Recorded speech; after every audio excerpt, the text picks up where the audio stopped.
Hey guys, I'm doing a little review of the HP Stream 13 small laptop here.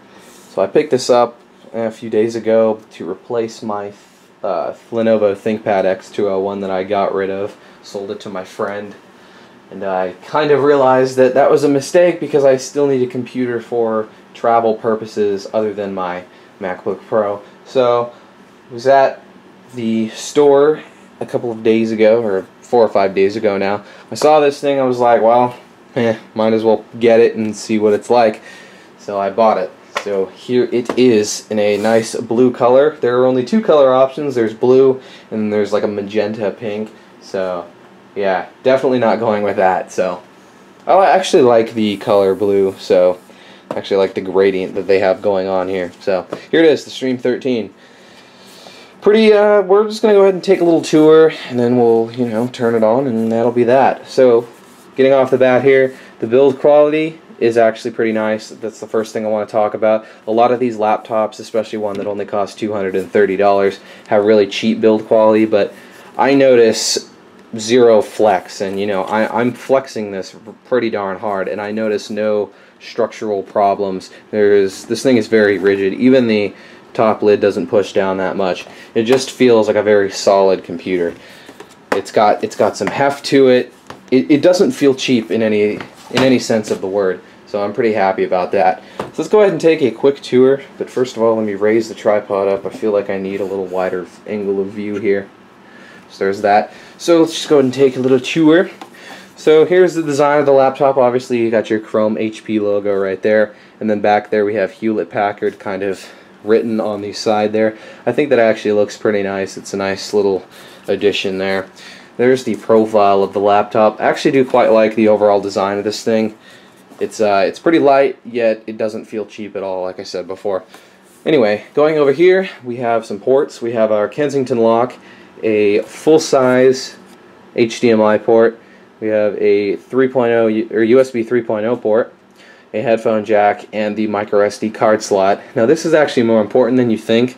The idea of this is to expand the storage. Because this only has a 32 gigabyte SSD, you're going to want to put in a micro SD card in here if you actually plan to store much on this thing. And there we have the power light. On the front, I guess, it's kind of tapered off, but we have two speakers, which actually don't sound too bad. They get pretty darn loud, and they don't sound overly tinny, so that's good. On the right side here we have two USB 2.0 ports, the power port, and the charging light.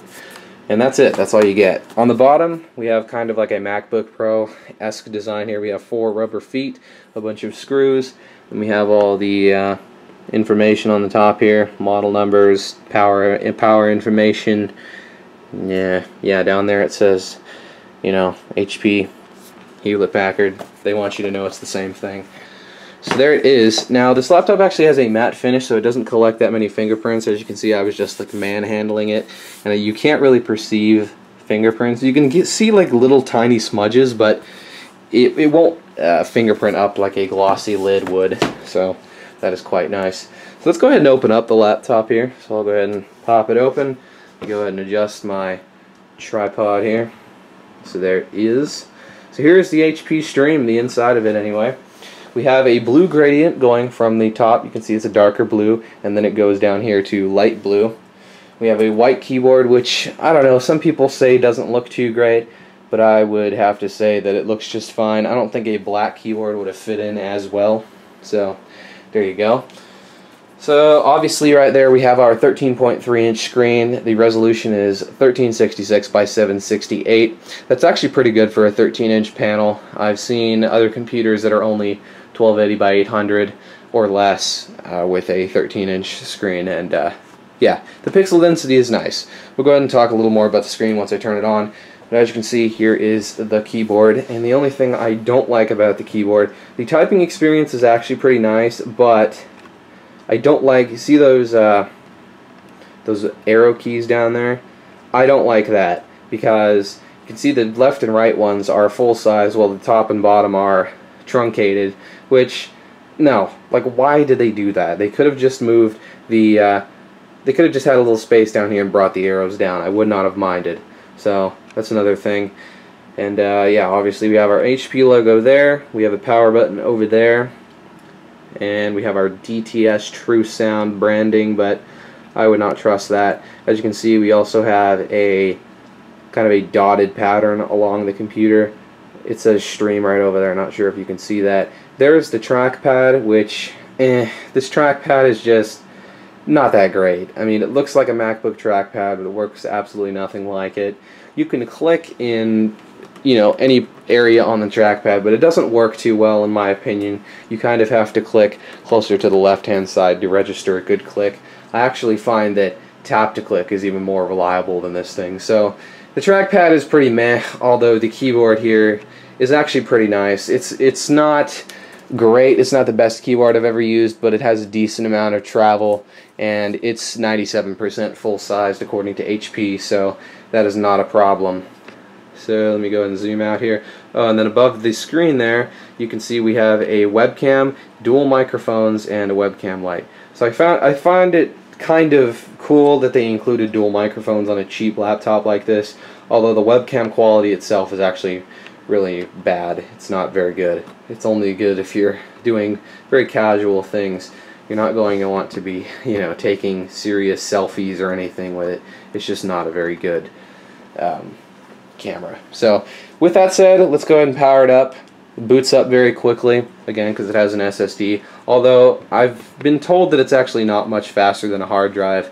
Pretty sure it's just an eMMC deal, so it's not great. But as you can see, bam, it's already booted up, so that's nice. Let me go ahead and enter my password here. I'll probably have to blur that out.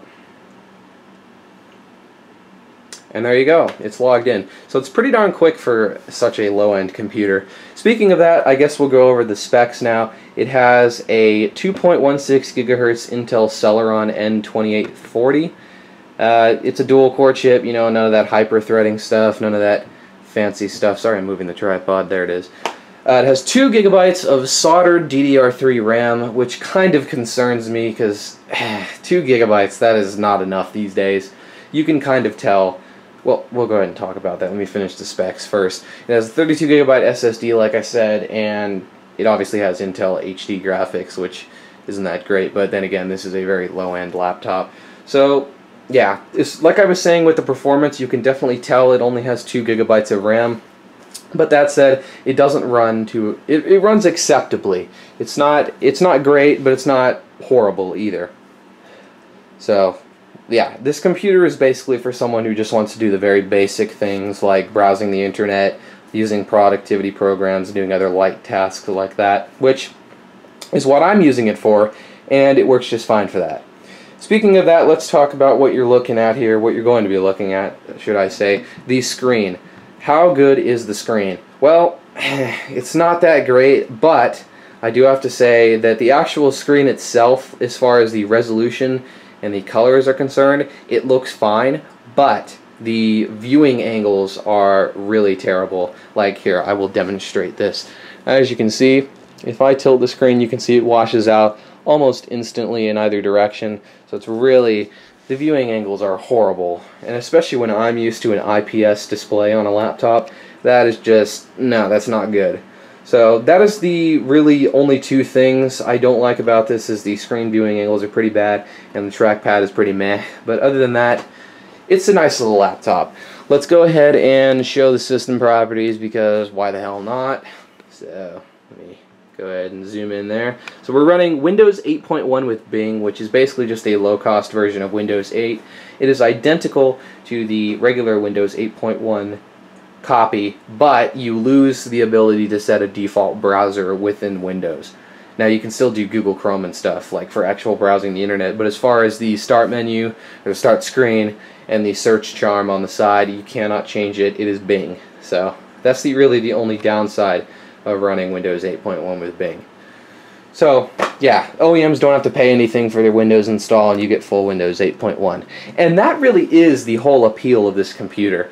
Everything else, well, not everything else, there are a couple of other options, but most things in this price bracket, being under 300 bucks, are Chromebooks, and Chrome OS, while nice for just browsing the internet, you don't get any versatility. you don't be able to. With this, you have full Windows 8.1 that can run pretty much any Windows program, you know, given that it's a pretty light task because of the low specs. But that is the whole appeal of this computer. Would I recommend you buy it? Yeah, sure, go for it. Depending on what you're looking for. If you're looking for a good back-to-school laptop, or just a light, cheap travel laptop, cheap being inexpensive, by the way, this is a really good choice. This should be at the top of your list. However, if you're going to want to be doing anything intensive, like running graphically intensive things, or really anything that's intensive, such as video editors and photo editors, this is not going to be for you. You're going to want to have to move up in the price bracket. But that said, I paid $250 for this machine after tax, and for my uses, I use this for school, and I have been very happy with it so far. So, yeah, that is basically my little look at the HP Stream 13. I hope you enjoyed, and I'll see you guys later.